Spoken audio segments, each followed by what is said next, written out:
Hello ladies and gentlemen, I am BorderWise and welcome to From the Depths. Ouch! Version 2.2.6. Yes, it's finally here, the long-awaited update is in the stable branch, and it caught me kind of by surprise. It was just last night one of my peeps in the Discord let me know, is like, hey guys, this thing is going stable tomorrow. I was like, oh my god. So I didn't really have any time to come up with a kind of crib notes or anything, or any kind of coherent plan for what this video was going to be. So it's just going to be kind of nice and short, just go over the things that I noticed kind of immediately upon booting up the game today. So, we're going to go to the vehicle designer. You'll notice the UI is, as I said before in my previous update about this as it was in the dev test, the UI is very different. So you load up the options menu, it looks like this, it looks lots more options, and I should mention that, yeah, if most of what has changed is consistent with what I put in my previous update video, which is about, what was it, 2.2.2, I believe? Or 2.2.1? I forget. The devs are moving fast now, I can't really keep up. But there's a number of things that immediately jump out, and I'm not going to go into huge detail over the patch notes because there's a lot of things that have changed.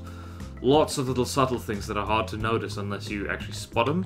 One of which is, one of the things you immediately notice is that when you hover your cursor over a block, it highlights it, which is quite nice, and that goes for things like chairs as well, which means from considerable distances away, or maybe not that considerable, you can like select things and just do that kind of thing. And similar thing with well, with a lot of components. Let me show you what I mean. I'm already building things.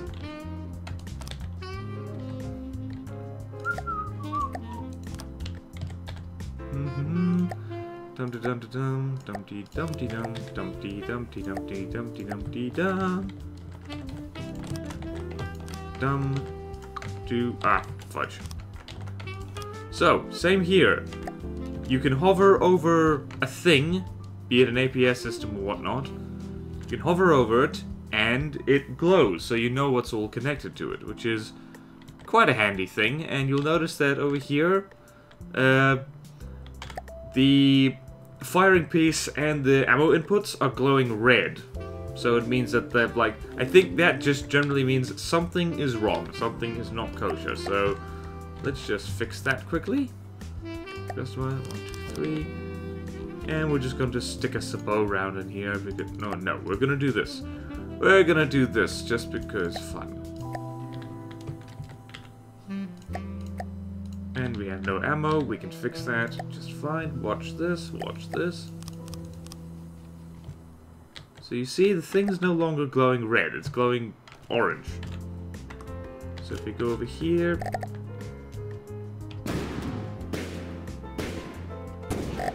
yeah, so that's pretty good. And I should mention again, I mentioned this before in my previous update video, is that APS guns now have vastly reduced cooldown because the firing pieces have like 10 built-in coolers. So APS is a little bit... I don't want to say overpowered because I know why the devs did that. It's to make smaller advanced cannons more viable, because apparently they weren't before. Go figure, I thought they were perfectly viable. Shows how much I know. And it also makes direct input feeders, like the thing I just made here, quite a bit more viable because they fire a lot quicker and are much cheaper and smaller. But at the same time, like, without me having to do anything, you now have stuff like this happening. And I'm just going to spawn in something there to die that really doesn't deserve it. So let's spawn in a Marlin. Marlins are fun. Game does look good, by the way, and it runs reasonably well.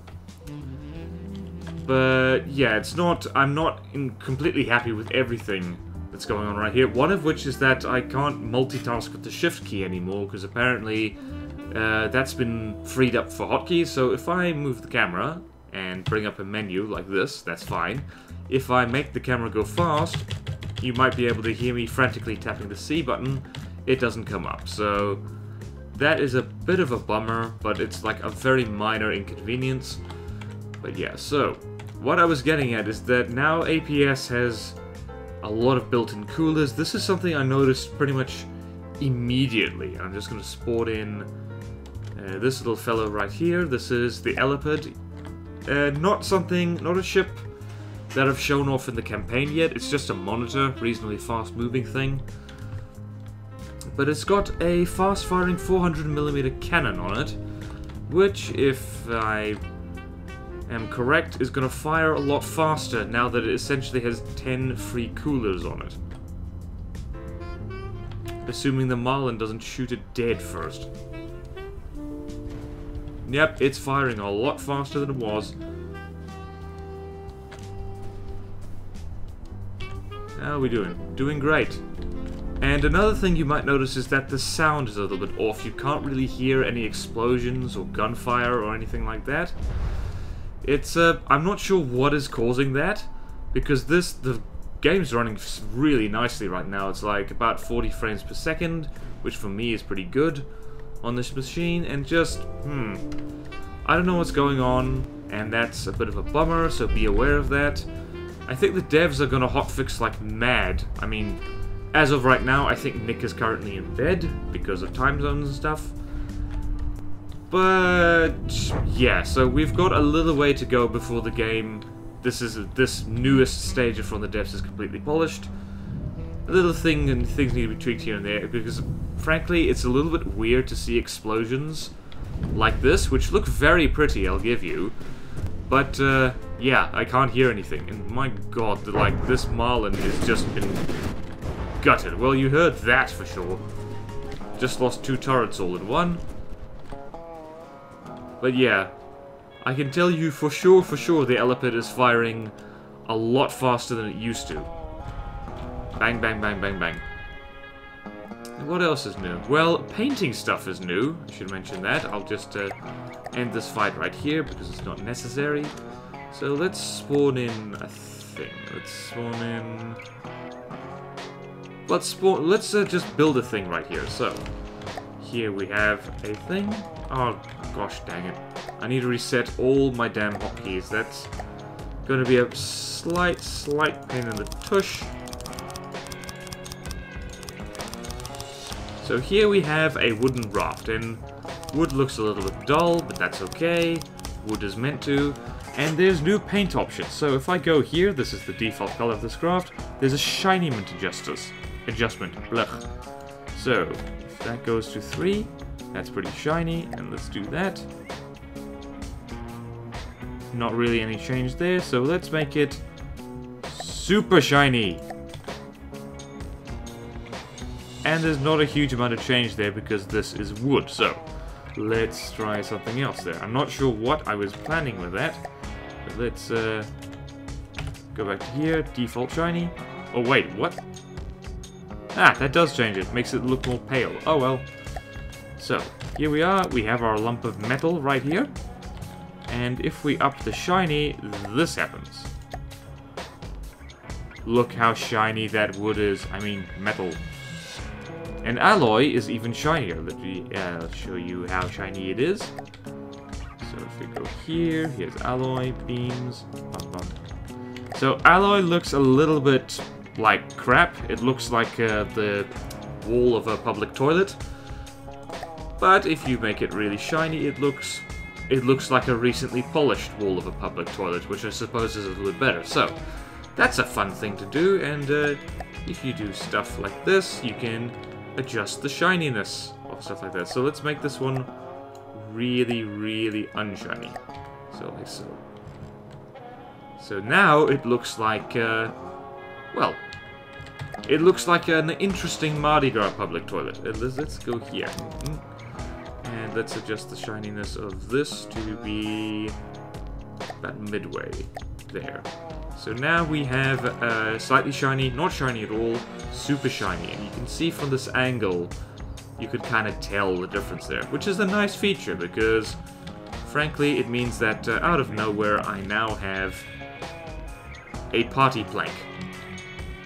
Which is really good, I guess. I have no idea where this video is going, so let's just check the most recent patch notes.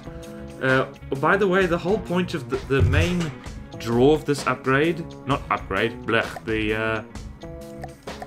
this update is control blocks, which work completely differently now, and hopefully, like, I don't think any of my vehicles are now broken because of it. They seem to work just fine.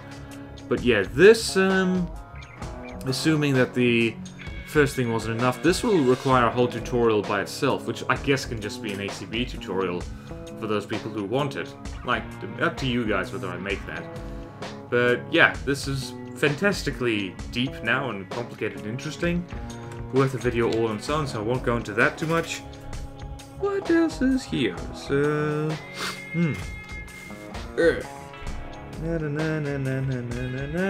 There's lots of little tweaks. Well, not lots of little tweaks. There's something about air pumps and helium pumps, and the buoyancy has been changed a little bit. But yeah, I'm at a loss for what to cover. That wasn't in my video before, so let's just... Oh wait, no. No, I know exactly what I can cover. So if we go here, and if we spawn in something that's fun to shoot at, we're going to spawn in a Kingstead. And we're going to go way over here, and we're going to spawn in one of my newest craft, which probably isn't going to see light in the campaign anytime soon.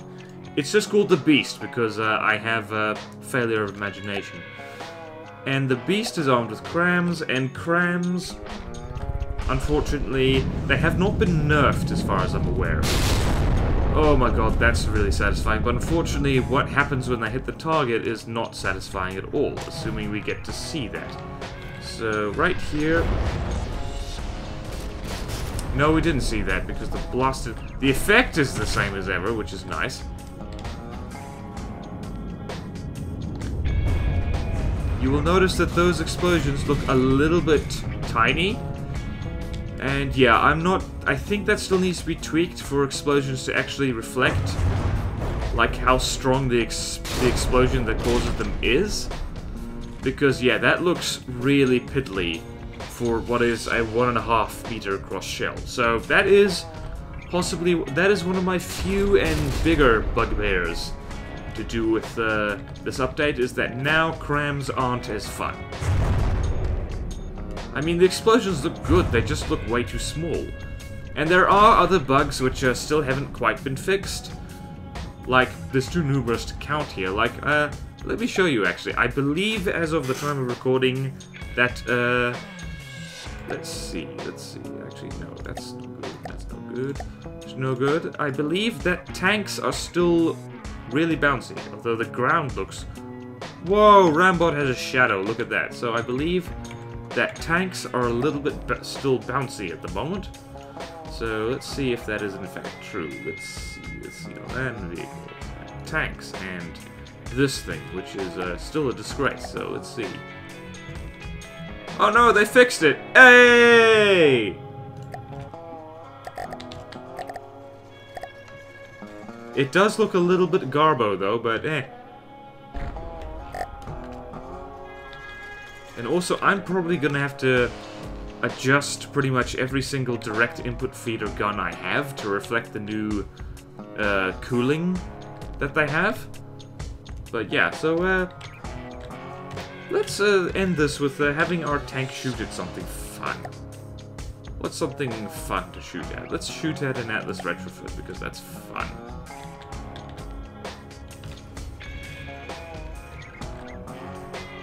Whee! Is it gonna hit? Nope.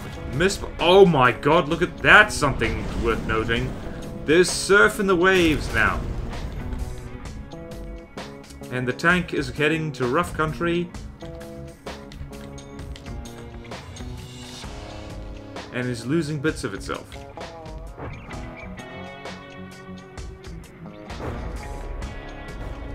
Well, that's a problem.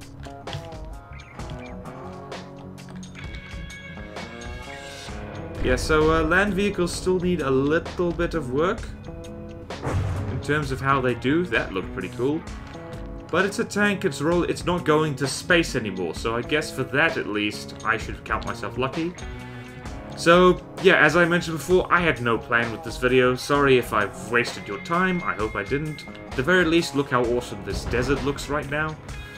So, Like, if you haven't booted up FTD recently, well, you should, just to see if your machine can still run it.